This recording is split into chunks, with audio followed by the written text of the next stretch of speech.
Тутракан.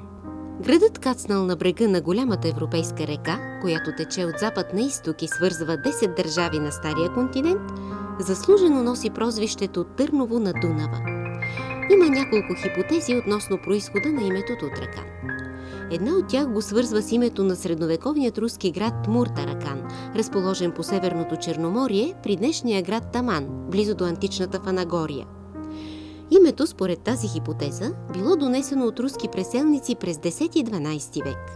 Втората версия също свързва наименованието с този град, но приема, че градът възниква още по времето на хан Кубрат на територията на Стара Велика България. Името от прабългарски произход и оригиналното название е Таман Таракан, в превод града на Таркана, който охранява, защитава. Името е пренесено с идването на прабългарите по Долния Дунав, когато е основана и българската държава. Третата хипотеза прави връзка между името Тутракан и владетелския род Тертеровци – Тертер-кан. Какъвто и да е произходът на това име, той идва от древни и тайнствени времена, за да ни направи свидетели на една от най-вълнуващите истории по бреговете на Дунава. Града съществува вече 2000 години, от средата на първи век от нашата ера. И действително е добре човек да дойде, за да може да види всички тия дадености. Преди да разлистим драматично-героичната книга на историята, да погледнем съвременното лице на Тутракан.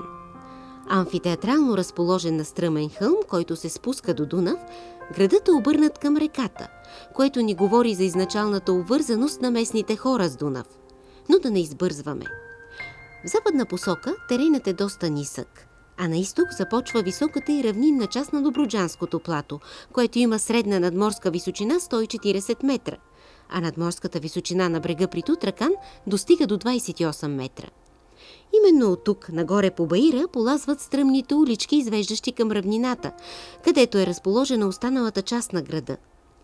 Съвременните пазители на града, наследници на стари родове, чието фамилии често тежат по страниците на историята, пазят паметта за славното минало и въпреки трудностите работят от сърце за европейското бъдеще на древния град.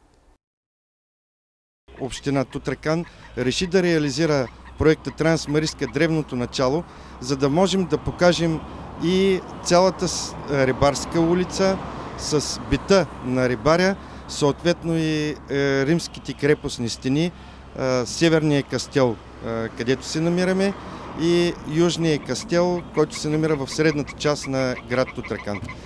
Мисля, че това ще е едно добро съчетание, което го няма никъде. Мога да кажа риторично, че ние събираме Велико Търново и Етъра на едно място. И това място е град Тутракан.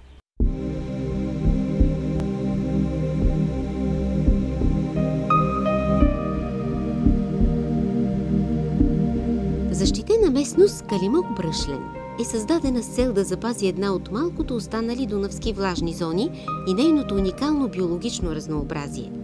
Разглежданата територия може да се характеризира като една от 10 най-представителни територии на страната.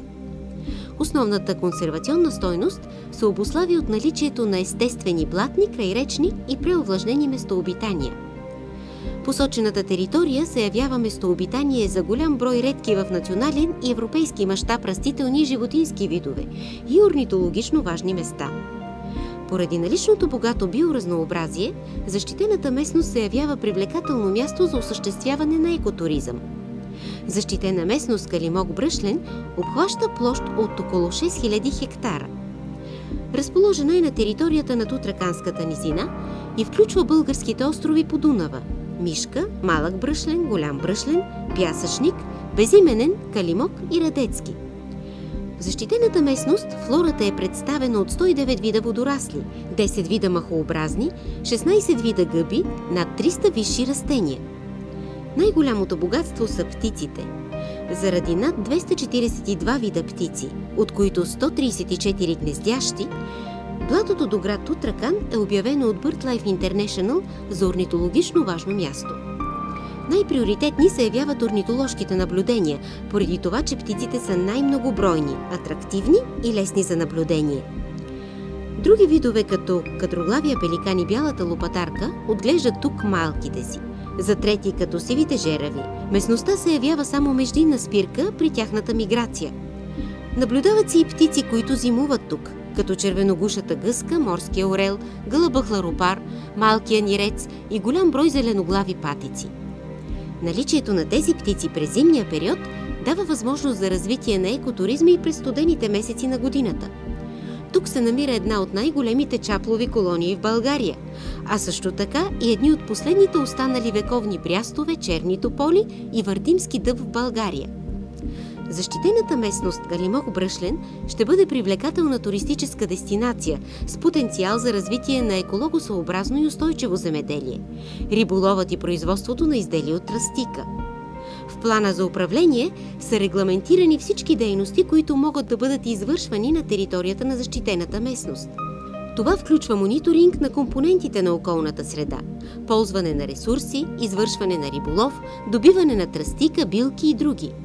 Планът предвижда 4 зони на защитената местност. Първата зона се нарича Сърцевина. Тя е с най-строго забранителен режим.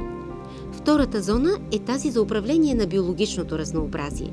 В нея се допускат посетители, но в указаните туристически маршрути. В зоната за устойчиво ползване се допуска строителство на нови сгради и съоръжения. А в четвъртата зона са разписани условията за туризъм, за спазването на които ще следят съвременните пазители на града – днешните жители на Дунавския Търновград. По последни данни, в красивото поселище живеят малко под 10 000 души, които се гордеят, че днес Тутракан е красив и спокоен град с много забележителности. За това да се качим на атракционното влакче и да поразгледаме наоколо.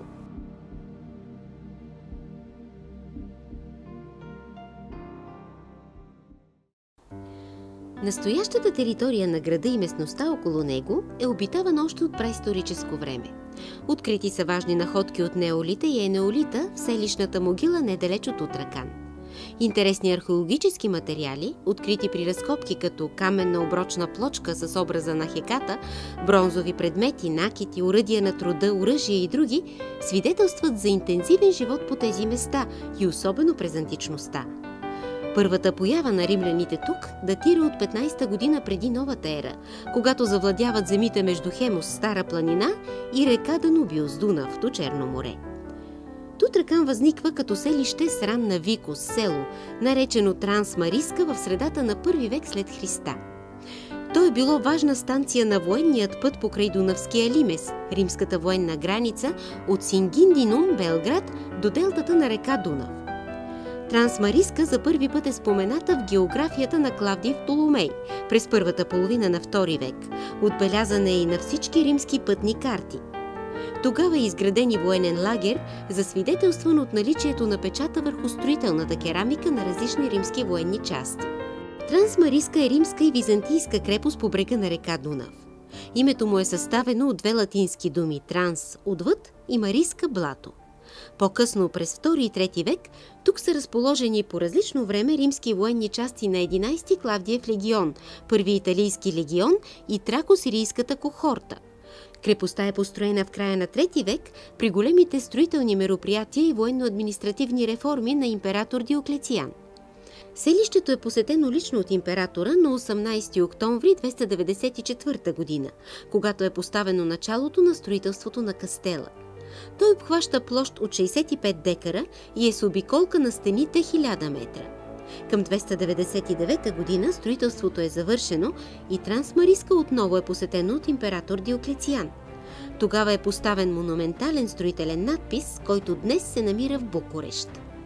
Античната крепост престава да функционира в началото на 7 век. По-настоящем стените на кастела са запазени на височина до 2-3 метра. С основаването на българската държава в края на 7 век, върху руините на антична Трансмариска възниква средновековното селище Тутракан. По-късно е изградена каменна крепост, отбелязана под името Рекран в труда на средновековния географ Ал-Идриси, при неговото описание на крепостите по българските земи през 12 век.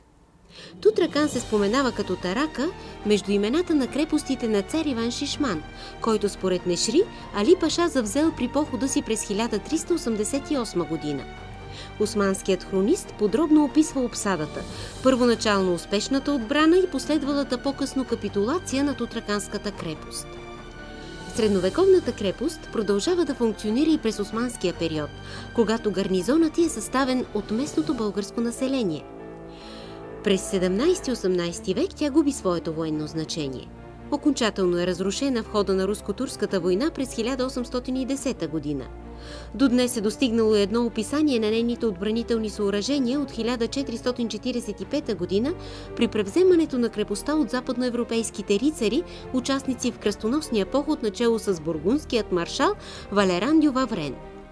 Според хрониста, кастелът Турквант, разположен на брега на Дунав с квадратна форма, се състои от 4 стени, като на всеки от трите ъгъла има по една малка кула, а на четвъртия ъгъл има голяма квадратна кула, донджон, която е масивна, висока 10 стъпки.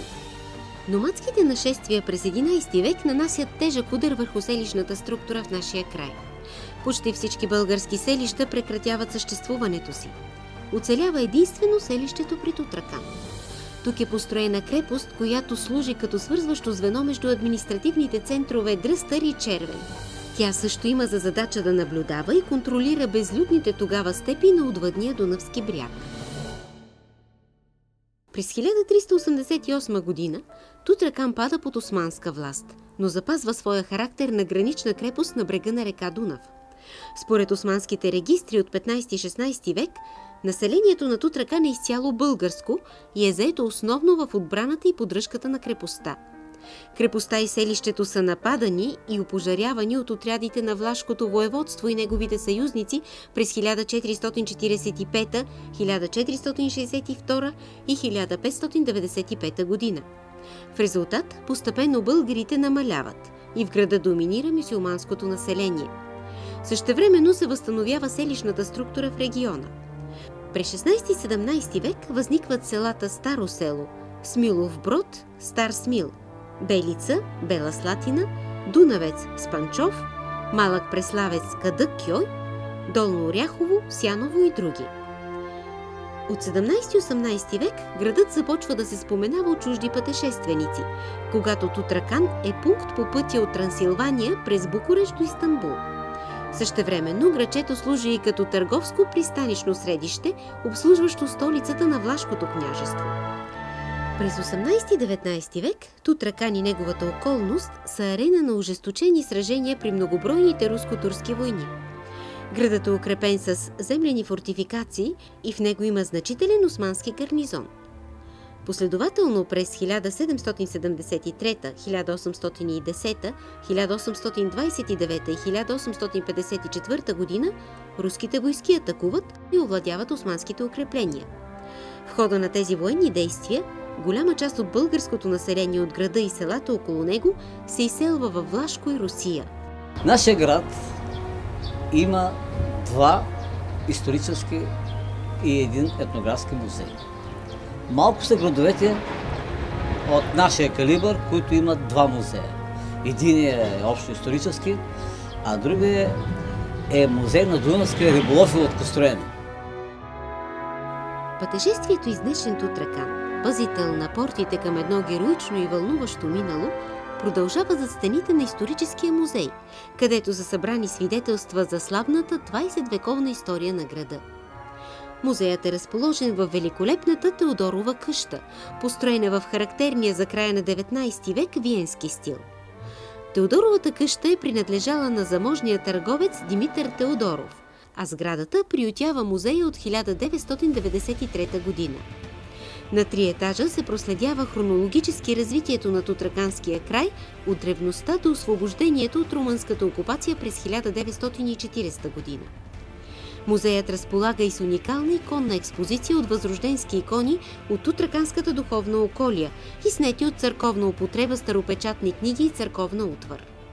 Тук става ясно, че по време на османското иго имперските управници няколко пъти укрепвали крепостта на Тутракан, тъй като не без основание смятали, че това е най-лесната за преминаване точка на река Дунав и нейната слабо застрашава северната й граница.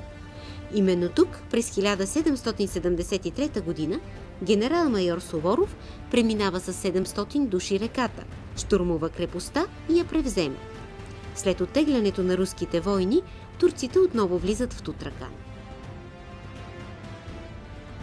По време на Възраждането Тутракан се проявява като град на будни и любознателни българи.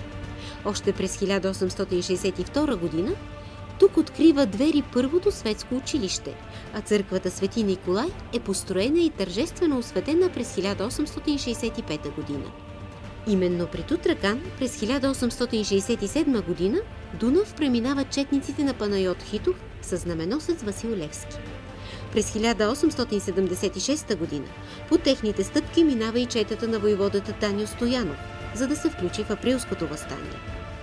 Тутракан е освободен от турско робство през март 1878 година и пази спомена за онези вдъхновени времена, свеждайки глава пред паметниците на Апостола и Панайот Хитов и единствения паметник на територията на България на невероятния пълководец Суворов, който не е губил нито една битка през живота си.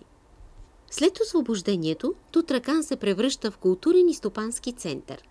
В началото на 20 век тук има 6 училища и 2 печатници. В Тутракан се издават 7 вестника и се печатат за първи път на Балканския полуостров произведенията на Чехов. Тук печатат произведенията си Яворов, Пенчо Славейков, Кръгът мисъл. След освобождението Тутракан бележи икономически и културен възход. Основен поминък на населението от града и селата става земеделието, лозарството и непосредствено с тях се развиват занаятите – коларо-железарството, ковачество, абаджийство, бачварство, обущарство, сарачество. Учреденото пристанище допринася за развитието на търговията и Тутракан започва да поддържа външно-търговски контакти с Европа. Особено известен става като център на дунавски рибари и прочути майстори на рибарски лодки, на дунавски водни мелници. Изнасят се рибарски лодки за Сърбия, Унгария, Австрия, Румъния и други. Тук към 1897 година рибарска професия упражнява 2297 души, а в началото на нашия век има 1437 рибарски семейства, които живеели в рибарската махала край брега на реката. Тутраканските рибари са наричани господари на риболова по Дунав и край речните езера. Тутракан е един от най-древните градове, които се намират на територията на Република България. Има страхотно много дадености, които досега ние не можахме да ги покажем, а именно с реализирането на проекта Трансмарийска древното начало на Тутракан, ние реставрирахме, консервирахме римската крепостна стена. Съответно, реставрирахме цяла улица, рибарската улица, с реставрация на 5 рибарски къщи. Всичко това е направено именно за да покажем на туристите, които са от Република България и на чуждестранните туристи, че тук още от древността се е развивала дейност и е имало живот и именно този живот в последствие е дал поминъка на Тутракан. Това е дунавския риболов. Рибарската махала в Тутракан е едно уникално по характера си място. Това е единственото рибарско селище в страната, което се обособило естествено по поречието на голямата река. Намира се в североизточната част на Тутракан и е разположено по протежение на крайбрежната ивица. Днес рибарската махала е архитектурен комплекс от 48 сгради паметници на културата.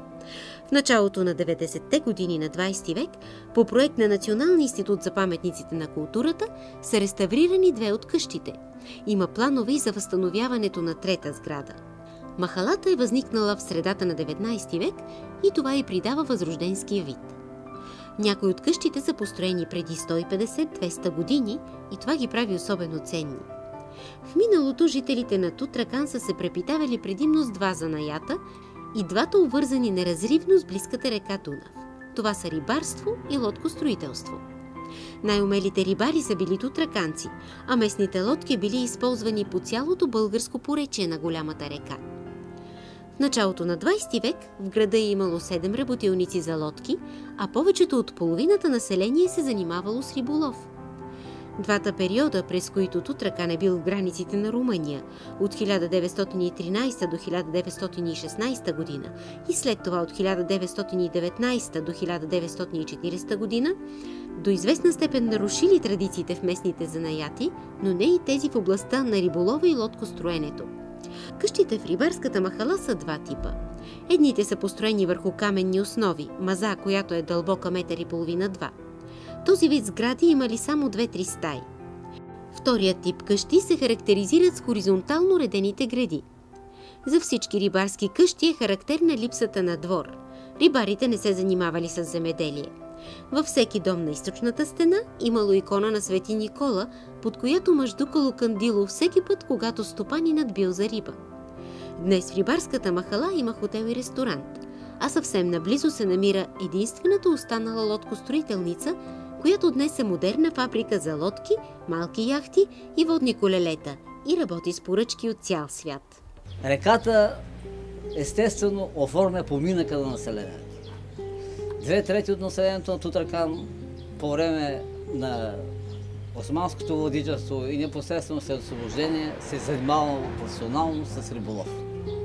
Тук е единствената естествено обособила се възрожденска рибарска махала, която сега, вече след реставрационните мероприятия, ще стане музейно открито. Най-много детайли от бита и живота на местните рибари и майстори на лодки могат да се видят в етнографски музей Дунавски риболов и лодкостроене. Той е открит на 3 септември 1974 година и е единствен в страните по поречието на река Дунав. Създаден е, за да съхрани богатата материална и духовна култура, обществено устройство и бит на българите от край дунавските рибарски селища. Не случайно музеят се намира в Тутракан, защото риболовът е основен поминък на населението в този край от древността до днес. В края на 19 и началото на 20 век градът се утвърждава като център на дунавския риболов. От тук се изнася риба, рибено масло, черен хайвер за вътрешността на страната и в редица европейски страни. Експозицията е подредена в 7 зали и 2 интериора, в сграда паметник на културата от началото на 20 век. В хронологическа последователност са представени оригинални риболовни уреди от древността и използвани в съвремието уреди и съоръжения. Показани са оригинални въдици от кост и мед, харпуни, глинени тежести за рибарски мрежи, железни съпкъни, кармаци, различни видове мрежи, изработвани от растителни влакна от тутраканските рибари – урие, дифан, ян, ласперник, чигарница, сетка, скумбрелица, оклейник, сертме и други.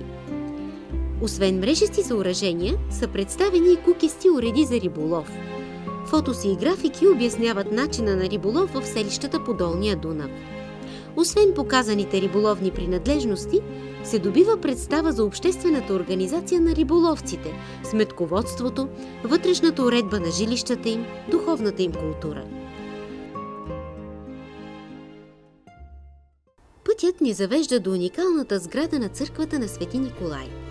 Построена е с даренията на родолюбиви тутракански граждани и осветена тържествено на 14 юли 1865 година. Катедралният храм се издига величествено с изключителната си архитектура. Храмът се различава коренно от църквите в другите крайдунавски градове. Разликата се състои главно в различното третиране на вътрешното пространство. Докато другите са с ясно очертан план, еднокорабни или трикорабни църкви, то при Тутраканската черква проличава тенденция за създаване на равнораменен гръцки кръст по един компромисен начин. Красивата и оригинална дърворезба на царските двери, иконостасът и стенописите са изваяни от майсторите зоографи на Требненската живописна школа Захари Цаньов и неговия син Стефан. Построен като символ на стремежа към свобода и национална идентичност, в първата половина на 20 век храмът става жертва при отстояването на изконните български територии.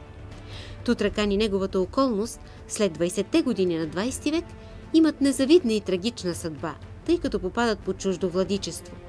Опустяват селата, земята се обработва ангария и богатите плодове се усвояват от чуждите владетели. Народът тъне в мизерия и безправие. От 1913 до 1916 година и след това от 1919 до 1940 година Градът се намира в границите на Румъния. Именно при първата румънска окупация църквата Свети Николай е ограбена, служителите й са изгонени, а църковните книги на български са изгорени. През тези два трагични за Тутракан периода развитието му е почти спряло, а голяма част от населението се изселва. Боевете при Тутракан на 5 и 6 септември 1916 година ознаменуват една от най-важните и значителни победи на българското оръжие в аналите на Първата световна война. Само за 33 часа българският войник, предвождан от генерал Панталей Киселов, успява да превземе военна крепост, построена по проект на френски и белгийски специалисти и за 2 години превърната в една от най-мощните крепости по река Дунав. Народът нарича битката епопея, а военните специалисти – връх на българското военно изкуство и символ на героизма на българския войник. При Тутракан вечен покой са намерили над 8000 войници и офицери, от които 1764 български. Непосредствено след епичната битка, командването на 4-та пехотна Преславска дивизия решава всички убити българи, румънци и немци на бойното поле да бъдат погребани в форт номер 6, мемориален комплекс военна болница 1916 година. Той се намира на 8 км от Тутракан и е най-голямото военно гробище от войните за национално обединение на територията на страната. Днес комплексът е благоустроен, издигнат е параклис Свети Георги Победоносец, парк, а в алея на славата са изписани имената на загиналите войни. Мемориалният комплекс представлява един международен паметник, който се посещава от много изключително туристи, погребани са българи, немци, румънци и действително, за да се види и човек да се поклони пред хилядите ратници, загинали за обединението на България, но останали извън днешните граници на България, това свято място е Тутракан. То е символ на воинската слава, то е символ на българското воинско мастерство и героизма на българския войник. Мемориалът е посещаван ежедневно от граждани и от близки и потомци на загиналите, да се поклонят, да поднесат венци и цветя в памет на загиналите герои за Тутракан и Добруджа. Кулминационен връх на всенародната почет и признателност са народните събори и възпоминания, провеждани ежегодно в първата неделя на месец септември. Мемориалът е паметник не само от национално, но и от световно значение. То е свято място, заклеймяващо войната. Съставна част от комплексното представяне на Тутраканската епопея е и новооткритата експозиция Тутраканска епопея в исторически музей, отразяваща тази славна страница от българската история. Тя разкрива безпримерния героизъм и храбростта на българската армия по време на Първата световна война в една от най-героичните битки – битката за Тутракан. Тутраканци, погълнати от ежедневните грижи, не пропускат дължимото отдаване на почит към живелите преди нас и проливали кръвта си за нас. Аз смятам, че всеки турист дошъл тук няма да съжалява и ще дойде отново, защото тук може да види възрожденски паметници, тук може да види античност, тук може да види воинската слава на България, тук може да се почувства българин. В Тутракан има няколко емблематични ежегодни събития, които не бива да се пропускат. Не случайно наричат Тутракан столица на кайсията. В началото на месец юли се провежда единствения в България празник на кайсията, а в началото на месец август, в продължение на седмица, Дунавския парк в Тутракан е огласяван от детска глъч, музика, илюминации в честването празникът на реката. Празникът на града е на 21 септември, денят, в който градът окончателно е върнат в границите на България през 1940 година.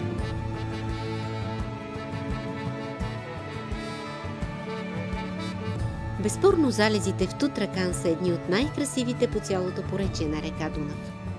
Това е така заради речния разлив западно от града, чието води улавят последните слънчеви лъчи. Най-хубавото е, че след залез слънце, споменът за славната история на града възкръсва над потъналия в мрак бряг в един впечатляващ спектакъл от спомени, звук и светлина.